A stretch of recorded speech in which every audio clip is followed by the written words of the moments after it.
I never really wanted to do that. But the fans been pushing me to do it. Like the fans is like, nigga, you need to do stand up. Like you should do stand up. Like, but to me, it wasn't like I was never a comedian. To me, it was just like I was just really. That's why I use those two examples, because I don't believe either of them were actual comedians, and I see them at least try to make it work. I don't know how successful it was for T.I. But I heard fucking Charleston White was whack. Oh, it ain't really hitting for him. Yeah, it wasn't really hitting for him like that. I heard. You know, he funny online. Like some niggas just gotta stay in their lane. Like I feel you. You trying to like jump in another nigga lane, you crash like type shit. Like you know I've what I mean? learned that too. Yeah. But I know I was doing my research because I'm trying to make it a habit, not just to go off my general knowledge of my guests.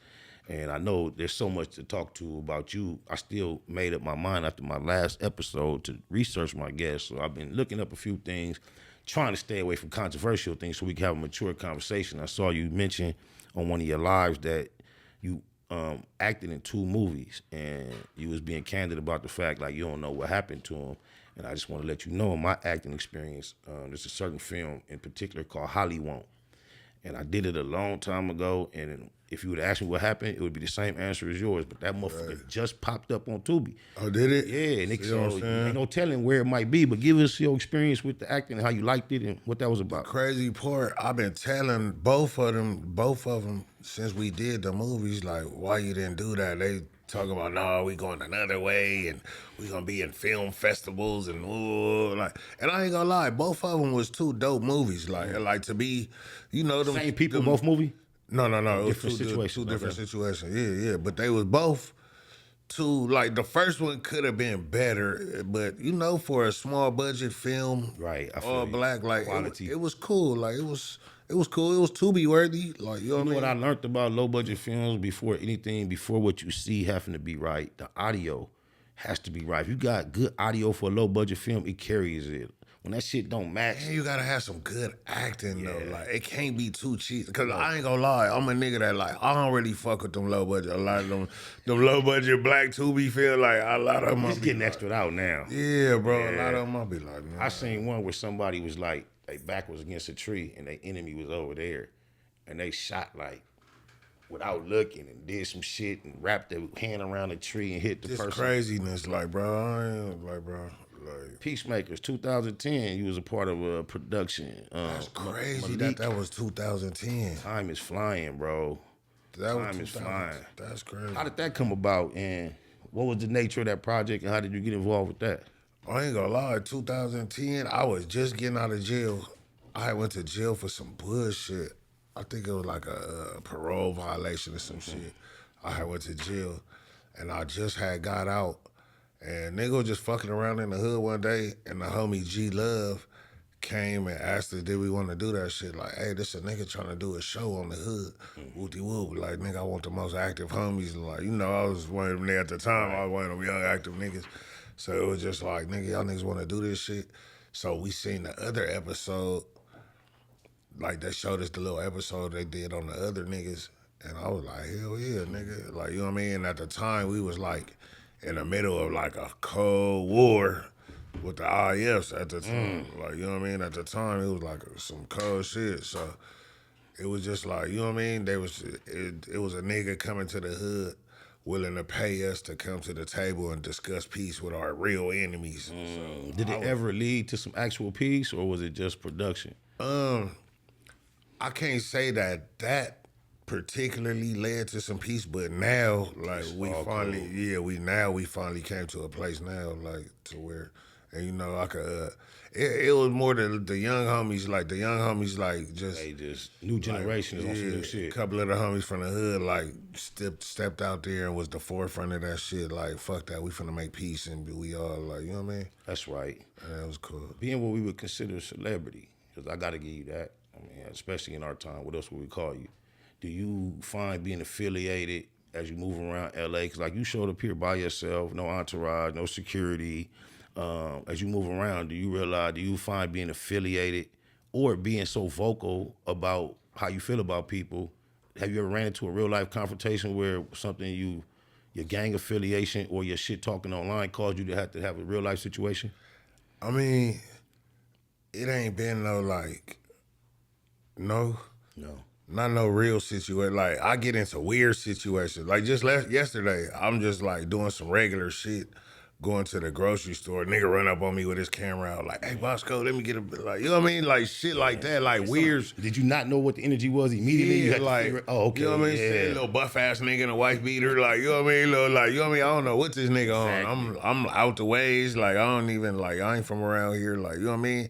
And these niggas that do anything for clout, bro. Like, that's what you gotta know. Like, nigga do anything. Some niggas don't give a fuck. Some niggas that crash out, bro. Like, they don't give a fuck. Like, You ever remember being downtown and I think you had a baby with you and a nigga in a Baymax t-shirt bang Gray Street on you real aggressive with a Baymax t-shirt and he had a baby in his hand or y'all was at a restaurant or something? he wasn't too aggressive.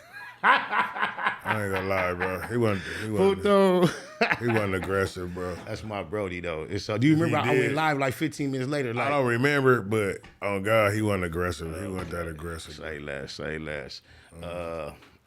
What else? He put the 10 on it. Like, he definitely put the 10. He put some mayonnaise on that sandwich, nigga. The moment kind of resonates. It's somewhere familiar in your like. No, it don't. But I just know me. Like, I know me. He wasn't that aggressive, bro. All right, I'm gonna leave it at that. That's all good. It's okay. Who was it though? It's my Brody though. But y'all, we'll talk about it later. Yeah, there we go. Yeah, on my mama. Damn, I got distracted. Let me look at. Oh, I've seen you online with a certain female, Tiffany, Messy Tiffany, a comedy little chick, right? That's crazy. I used to see her like popping up on everybody live, Kendra Jig, even Kevin Samuels. So I was just familiar with her personality. Then one day I was in a little mini mart in Compton, walked in, she was in the stove, like, so I'm like, oh, I just chopping it with her, but I see her pop up on your shit all the time. Is she like somebody that's you working with, or is she just a local person? I swear to God, I only know who she is because of Nina 7. Oh, okay. I swear to God, like. Speaking of Nina 7, Nina I had 7 to have Nina 7 in the house. You can let them hear your voice real quick. Yeah, there you go. On God, on my mama, all these years that me and you been bumping heads online, I used to see my little homegirl in your live. I used to hate that shit, girl, on the set. But I love her so much. She being my dog, though. I know that. She being my dog. And I was eager. I couldn't wait until once I locked it in with you, I immediately tapped in. I ain't invited her to shit in years. And she had been in prison, came home. We barely communicate online. And then when I said that, she pulled up, man. So I appreciate us being in the same place, though. But that's how you know her. So you know old girl. Yeah, that's like one of her best friends. Nina 7, like when that IG shit first jumped off, she was like one of the She was one of the ones that was popping on the set. On my mama. You remember that song I did? I made a song. I didn't even meet her yet. I didn't even know her. I made a song about all them. Like, is that right? Yeah, like that's how I got like, oh God. That's hard. Oh God. Are you still fucking with rap at all, or you just left it alone? I mean, I just backed up from it. I didn't leave it alone. It's not like a foreign subject. It's like, you know, I do it. Situation, white moment. When it makes sense, like, you know what I mean? But I don't just like focus on it. Cause I was more successful doing this. Like, you know what I mean? At one minute I thought you was finna be over there with Rick Ross and all that. I seen you doing a big thing. What was that all about? I mean, it was just like a homie situation, just letting him know, letting me know he fuck with me. He appreciated what I was doing. He low key Sue whooping.